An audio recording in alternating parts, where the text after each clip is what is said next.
I don't know who this is for, but the Lord dropped a word on me, and I need to tell somebody about this. In in psychology, there's three parts of your identity: the id, ego, and superego.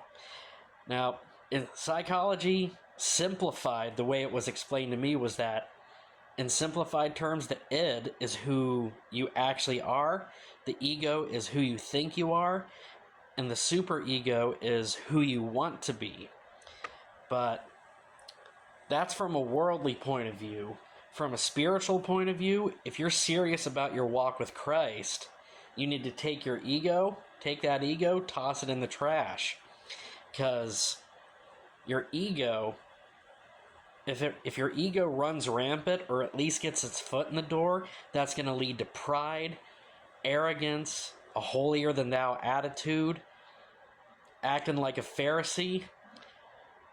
But there's the id. The id remains who you actually are.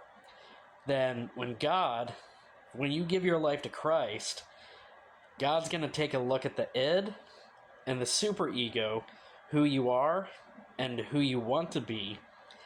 And God's going to say, yes, there's the id, who you actually are, who you currently are right now.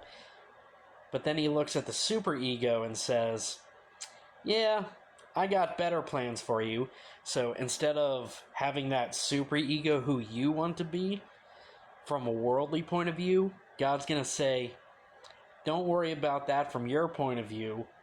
Worry about who God says, I want you to be.